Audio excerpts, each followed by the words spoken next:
Hey guys, welcome back. It's Christine Jewell. And today I want to do part 2 on our podcast series of how to overcome power struggles in marriage. How do we lead effectively together when we've got two people who are maybe fiercely independent, super strong, have different dreams, different personalities, different ambitions? How do we operate as a true kingdom power couple? So in the last video or last week, I talked about where we must be unified. This is so important. I cannot stress this enough. If we are not unified in those core areas, we will never be able to lead effectively. So it's really important that if you haven't already listened to it, you go back and then we can jump into today's episode where I'm going to be talking about where we get to honor our unique differences. As I'm just pulling up my notes here real quick because I wrote down a lot of good stuff I want to share with you. Okay. So last time we talked about what must be unified. You've got to have certain foundations that you guys are totally on board on together. And just real quick, I'm going to review those. Those were unified purpose, understanding the purpose of marriage, the purpose of the two of you being together. We talked about having a unified vision that's bigger than both of you. We talked about having unified values, super clear on what matters, having those defined so those become the decision-making filters for you. I also talked about being really clear and unified on understanding what the assignment is, what the season is that you guys are in. So there are certain things that we need to know that we are unified around. And of course, the ultimate one is remembering that we are called to be one body. We are one mind. We have the mind of Christ. We are one in spirit. We have one spirit that unifies us, and we are also one body. So we can't function just in a silo, right? Fragmented. Today, I want to talk about where does our uniqueness come in, right? What about how God wired me that is very radically different from the way he wired my husband? So listen up. We're about to unpack some awesome stuff. I'm going to share some personal things, especially about how this works, this unique contribution while having a unified purpose and a unified vision, how this plays out in our personal marriage, in our business. You guys may or may not know that Mark and I are co-founders of the Momentum Company together. So we really do play this out every day as we lead our teams, as we lead different initiatives inside of our business, inside of our industry. We lead different departments of our work. We also lead a family of 6 children, right? So we have a blended family of 6 kids that we have brought together. And listen, if you are aware of the world system, technically they say blended families is super hard. Like, how do you bring together children from 2 different households that were grown up completely differently and get them to actually like each other, operate under the same roof? And we have been able to do that because we applied the principles and the things that I'm sharing in today's video. So we really do walk the talk. We're not just here teaching theory. We are teaching from real life experience. So let's jump in. I want to share about where does a couple have to stay unique? Where must we be able to stay in our own lanes per se, right? And honor that. And how do we actually do this powerfully together? I use the word power a lot because I believe that we are called to lead from a place of dominion, from a place of authority, from a place of power, not feeling weak and inferior to each other, to other people, but to know that we are here on purpose with a very clear purpose. And we each have unique roles, unique personalities, unique responsibilities, aka assignments. We have unique gifting. We have unique callings. So let's unpack each one of those. So the first area, we must be able to honor our uniqueness. And by the way, this is not in any specific order, is our unique personalities. I think this is important because if you think back about the things that attracted you the most to your spouse, okay, they're probably the things that drive you the most crazy about your spouse, right? I love to travel. I love adventure. I don't like to be still for too long. I don't function well when I'm in a familiar space for too long. It's completely aligned with the fact that I am a catalyst of change. Like, I am a specialist in transformation. This is what I do for a living. It is the role inside of my business. It's pretty much the role inside of our family. I'm like a firecracker.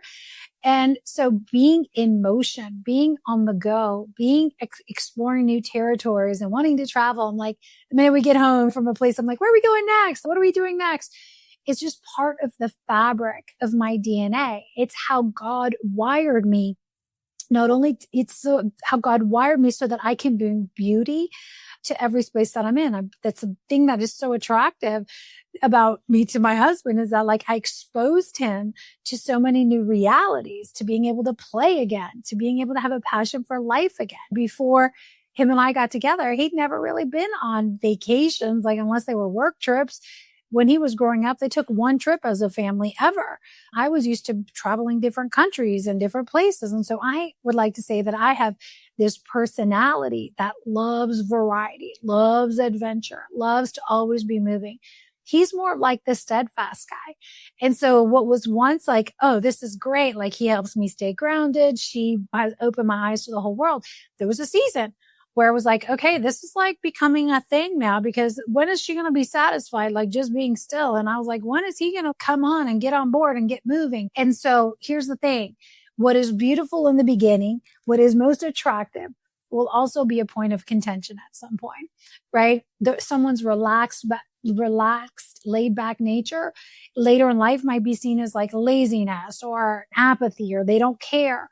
When in reality, it was something that was so attractive and brought us together, probably because the other person is not as relaxed, is more edgy, right?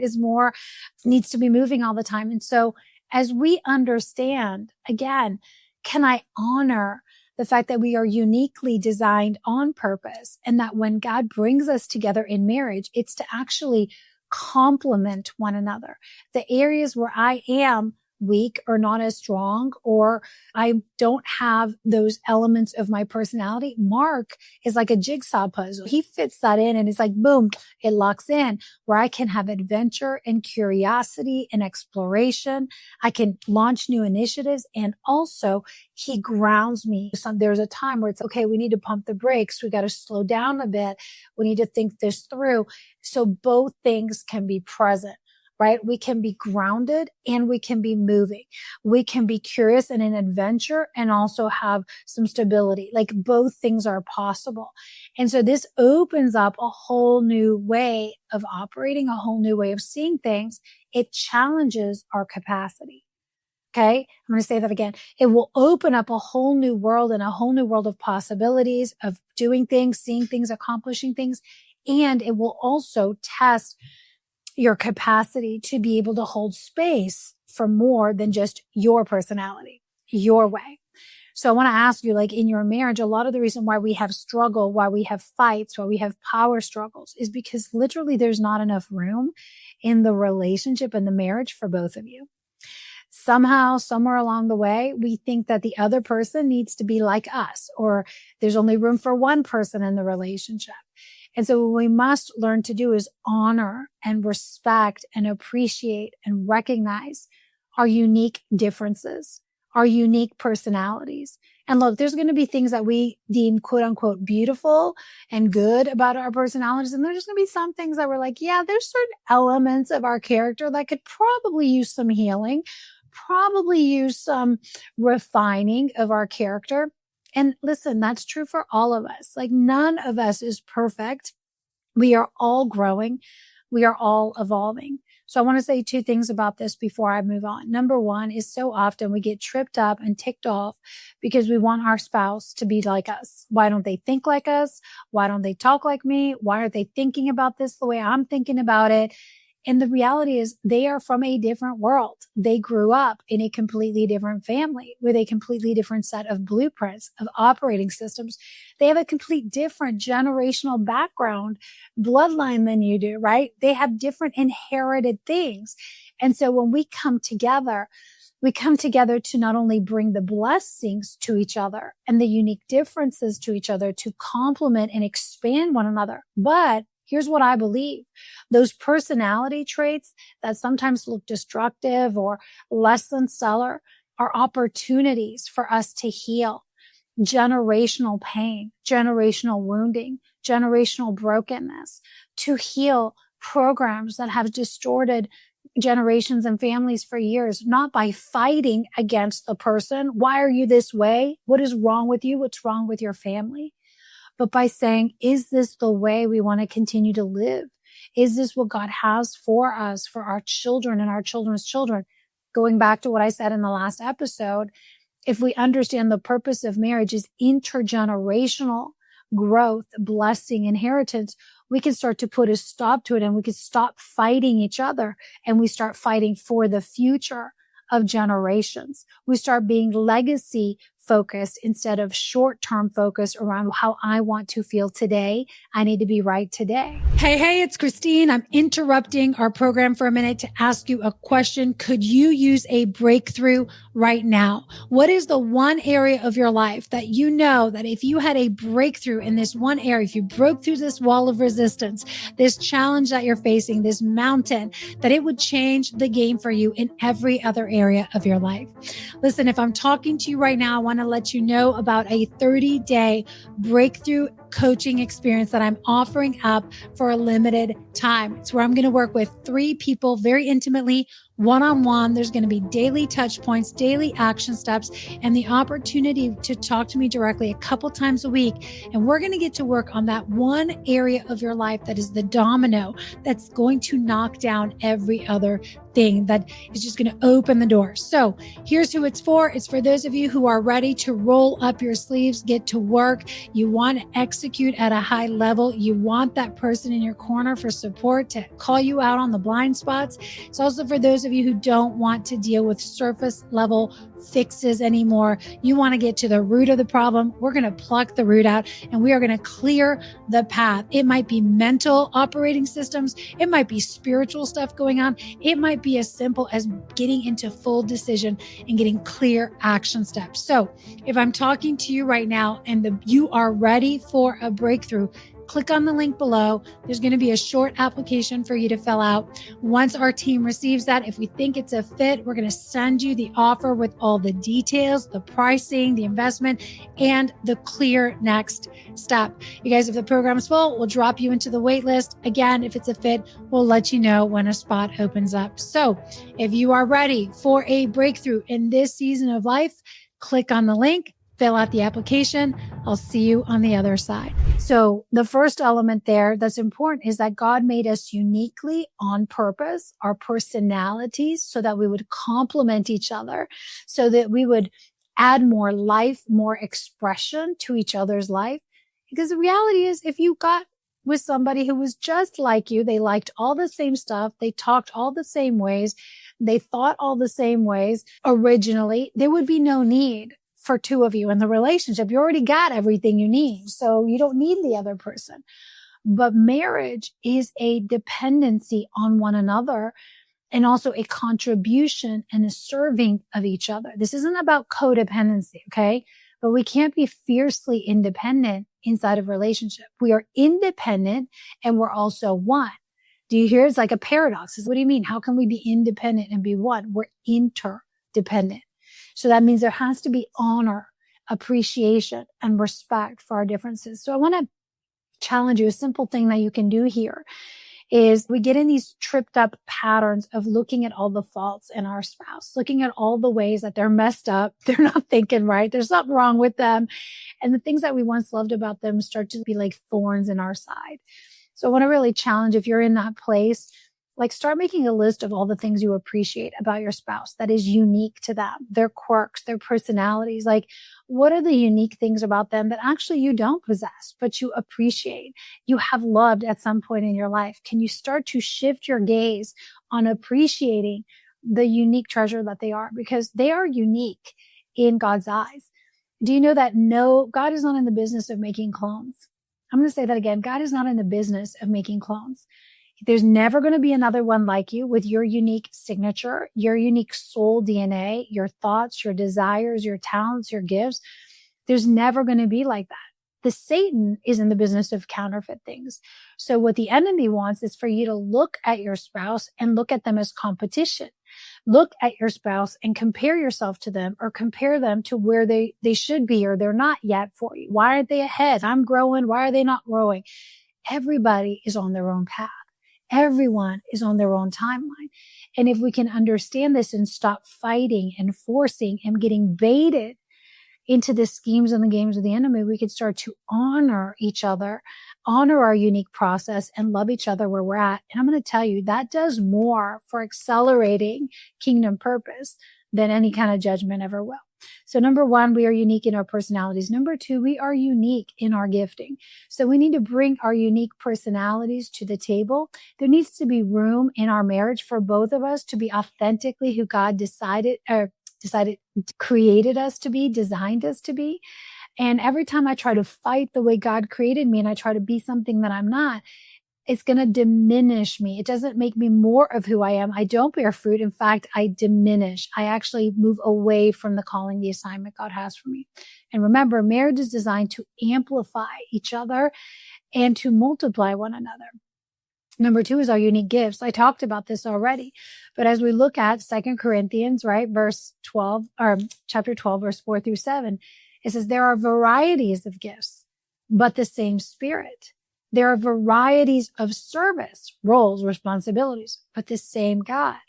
There are a variety of activities. Think of this as positions, things we do, things we're interested in, but it is the same God who empowers them in all people. To each is given the manifestation of the Spirit for the common good. First Peter says, as each has received a gift, use your gift. Use it to serve one another as good stewards of God's varied grace. Here's the deal. We all have unique gifts. Some of us have had those gifts since we were children, came out of the womb. Like we have just had certain gifts for leadership. Some of us have certain gifts for communication. Some of us have creative gifts, talents, abilities. And so this is important because our gift is not just so that we can be self-expressed, so that we can feel great about how gifted we are. It's for stewardship. Whatever God gives you as a gift is actually for others, believe it or not, right? So if He gives me a gift of prophecy, a gift of communication, a gift of speaking, it's so that I can speak life into someone else, so that I can speak truth, promises over someone else, so I could bring clarity to atmospheres. It's not so that I can sit here and be like, oh, look at me. I'm such a great speaker. I'm so prophetic. The reason He gives me the gifts of dreams and visions is so I can share those visions with others to help them put words around things that they have obscurity around. And this happens all the time, right? I have certain gifts. My husband will have dreams at night. He'll come to me and say, hey, help me work through this dream interpretation. I don't fully understand what it means. It's a gift God gave me. So I'm able to help him interpret and make sense of and pull things out of the dreams that man, how did you even, I would have never seen that. It's a gift God gave me. It's for me, but it's for me to steward, to multiply and pour into others. Likewise, He has an incredible gift of just being able to hold space, to hold atmospheres, to shift environments just with His presence. He doesn't even have to say a word. And there's been many times where I've been like, aren't you going to say something? Aren't you going to do something? And I've come to learn like it's more than enough that His presence is just in the room. His presence is the gift, believe it or not. It does something to people. He's a facilitator. He's a holder of this space. Or my gift is shifting atmospheres through words, through more direct, like piercing the hearts of people. And so we've had to learn how this plays out in our business when we're going to events and we're speaking and we're mentoring people together. There's certain things that I'm called to move on based on the gifting that's required in that moment. And there's certain times where I have to step back and let Him lead and operate in His gift because it's the right time and the right place for that gift to be exercised. Gifts should never be competing with one another. They're designed for each other. The varied gifts, one purpose, right? There are varieties of gifts, all by the same Spirit. Varieties of service, varieties of ways that those gifts can be expressed, same God. And this is where we got to be careful because we start comparing our gifts. Like, well, he's gifted in that area. I'm gifted in that. Why is he more gifted than me? We got to be careful because comparison is the thief of joy. And I have fallen into this space more than I would like to admit, where I have looked at my husband. I've looked at the way he leads or has done certain things in business in the past. And I've been like, comparing myself, and I totally was missing on the gifts that God had been placed inside of me. And so here's what happened. I stopped contributing the gifts because I was trying to be some gifted in some area that I wasn't. And so you can pray for gifting. You can pray for favor. You can build skill sets in certain areas, but there are natural gifts and abilities that God gives you or bestows to you, meaning they get unlocked in certain seasons for specific callings. Our marriage exponentially grows, increases, bears way more fruit when we begin to recognize not only our own gifts, which is important. We need to know, what gifts do I have that I'm called to bring to the marriage, that I'm called to lead with. We lead with our gifts. We serve with our gifts. And also, what are the gifts of my husband, my wife? If you guys can't see the gifts in yourself and in each other, you're going to be constantly stepping on each other's toes, trying to prove who's right, prove who's more important, who's more talented, who's more capable in the moment, instead of being like in this dance. Leadership is a dance.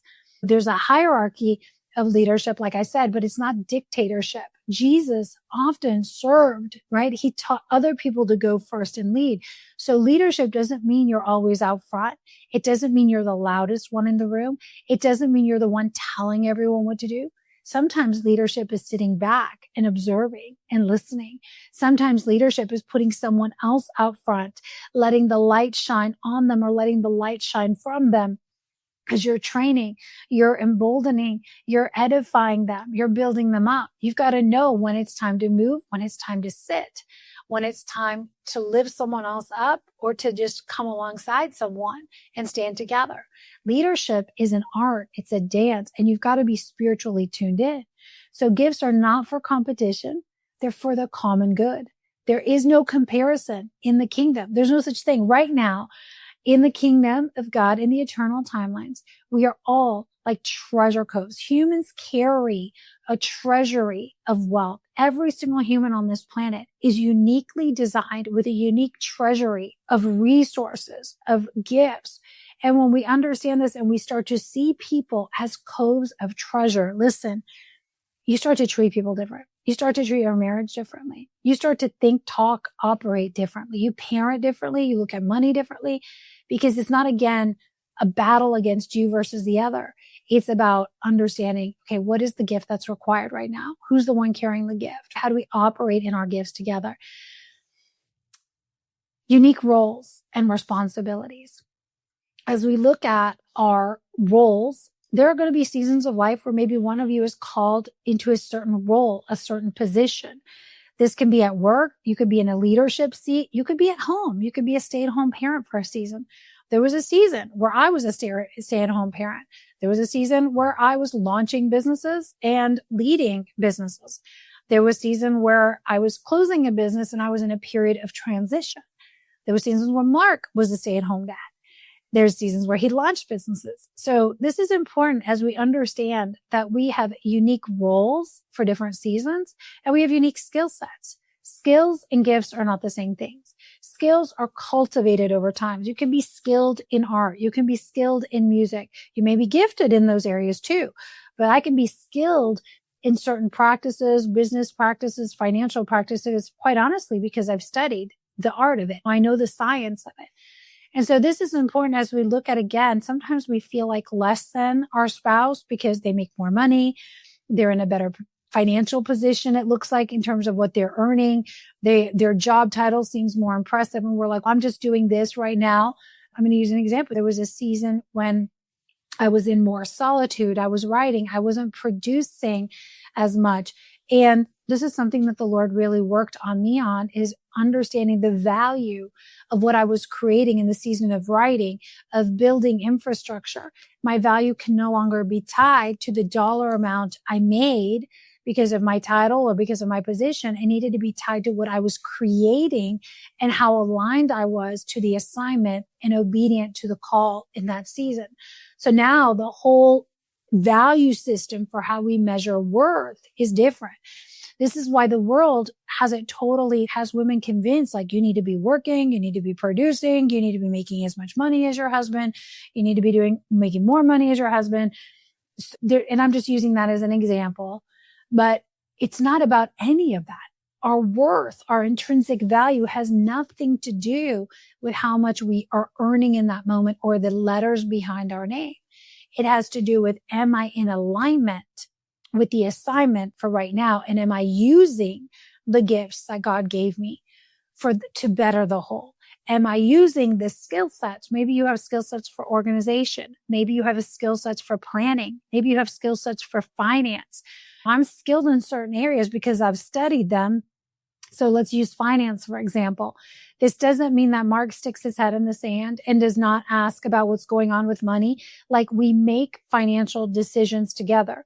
We look at financial optics together. We are unified in our vision of what we want to create with finances, what we're called to create, how we're called to steward money. We're unified in that. So we have meetings together to go over our position. What is our financial position? What resources do we have? What decisions will we make? I'm the one who is skilled at managing and moving and executing on those areas. So we don't split it 50-50. He's skilled at certain other things, like building things around our house. So he's doing like building walls and physically building things. I don't do that. I'm not really skilled in that area and I don't want to do it, but I have input. We make those decisions together. So this is important as we look at honoring our unique skills, our unique roles, and our unique talents. Different functions, this is important, different functions equal value. Different roles, okay, equal value in terms of what we bring to the table. Function does not determine worth. A title does not determine worth. It's the fruit of what we're producing together. I'm just going to share this because it comes up a lot. I've worked with many leaders whose maybe spouse is a stay-at-home mom for a season or years, has decided to take a step back. And often there can feel like there's this imbalance where, okay, we've been pursuing his dream, his life. He's made all the money. He's done everything. And I've just been home raising these kids. And now what? Now who am I? And there's a bit of an identity crisis. There's a bit of a kind of feeling lost. But here's where the shift happens when we realize that we're actually building together inheritance, legacy. I've been building the most important things at home, the mind of the children, the heartbeat of the family, the lifeblood that's going to be passed on for generations. That it's a role and it's an assignment for a season of life. It's not your whole identity. It was an assignment. It was a position where you were giving of your gifts. You were operating on purpose. Your husband or your wife was in a different role, in a different position in that season, but you both had the unified outcome, unified purpose overall, which was to build legacy leaders for the future. So now when things change, seasons change, kids grow up, whatever, now we can ask, okay, where is my gift best served now? What is the purpose now?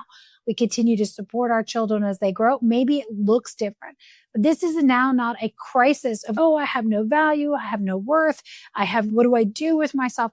The reason we have an identity crisis sometimes in relationship and we start to compare and we start to compete and we start to have power struggles is because of this. Our identities get distorted. We lose sight of the unified seasons that I talked about in the last podcast. So we're unique in our personalities. We're unique in our roles. We're unique in our leadership lanes and our assignments. And it's important to honor the fact that we all have something unique to bring to the table, but we are invited to the table. One is not better than the other. Unique leadership lanes. This is important also as we look at our family unit. Our 10-year-old is not less valuable than a 49-year-old or the 78-year-old. Everyone is treasure in the family. Everybody has something to bring to the table. So whether it's a family dinner table or it's a boardroom discussion, so often when we work with culture inside of companies, people might say, I don't feel like I belong at the table. I don't feel like I'm valued at the table. Like I don't have anything to contribute, or they think I don't have anything to contribute. That's a couple things. Number one, that's a cultural problem, but that's also an identity issue because we think that like my contribution is based on what other people think I contribute. No, your contribution is based on what God put in you to contribute. So how are you coming to the table? Are you coming to the table knowing that you were sent there, that you are called there, that you belong there, Not because everyone else is telling you that, but because you know it inside of you. Jesus says, come to the table. I prepare a table for you in the presence of your enemy, in the presence of your enemies.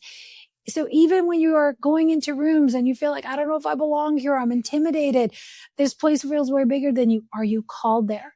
Is that the room and the table God has told you to come sit at? If so, go, be there, bring your gifts, bring your talents, bring your abilities, serve other people. Don't go there to try to get fed and be like, do you guys think I'm valuable? Do you guys think I have value to add? You know, our 10-year-old adds incredible perspective. He adds humor. He adds lightness. He adds childlike wonder, which we need sometimes because we get serious, right? And so our 10-year-old offers us perspective and life and lightness. And then my 78-year-old mom, she also lives with us and she's adding wisdom and just the love of a grandma. She adds prophecy as she speaks life over everyone. And then dad adds something. And so again, it doesn't matter if it's the family table or the boardroom table. Everybody has a seat at the table, right? As long as we're unified in vision, we're unified in purpose, and we understand that there is a unified purpose, unique contributions. Okay. Practical application. We've talked about this a lot. This changes the way you parent, you guys. This changes the way you lead in business because now we have shared visibility, right? We have shared values. We have shared vision. We have clear ownership. We have clear boundaries. We're not isolated. We're co-creating. We're collaborating. We are working together for something bigger than us. So I want to share just some quick pitfalls to avoid as we start to close. Abdication disguised as peace.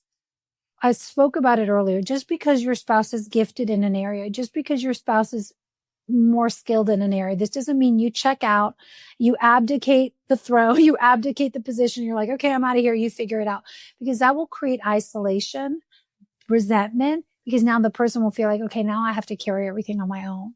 So even if going back to the example of the finances or the parenting, just because you're not the stay-at-home parent or the one that's spending the most time with the kids doesn't mean you abdicate parenting to the other person who's, more gifted and more equipped. No, we parent together. We still make parenting decisions together. We decide together. We uphold standards and boundaries together.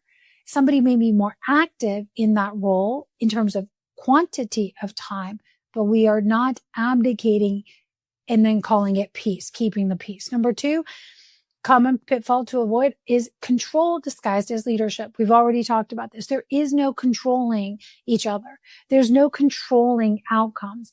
There is looking at outcomes and leading from outcomes. So we are now asking ourselves, okay, if this is the outcome we want, is this the best decision? Is this the best move for the whole? We are looking at the outcome, at the promise, at what we're called the vision, and we're pulling it into the present moment instead of trying to control everything and the other person so that we get the outcome we want. You guys get what I'm saying? Number 3, I've already talked about this, but falling into fierce independence. This is really important because when we get squeezed, when we get financially squeezed, when we go through a health issue, when something happens to the kids, when something happens in the business, it's easy to default into hermit mode and go, okay, I'm just going to hunker down. I'm going to figure this out. I'm going to handle it and then I'll come out. And this is honestly an area that we have to call ourselves up out of a lot and call our clients up out of a lot, is that don't hermit, don't go into isolation and go into hyper independence. We are anything that God calls us to build, to create, is designed to be built and created through partnership. Partnership is the pathway forward. Partnership is the system for multiplication. Marriage was God's design. Ecclesiastes 4:9 says, 2 are better than 1. For if they fall, one will lift up his fellow. We have also heard 1 can put 1,000 to flight. 2 can put 10,000 to flight.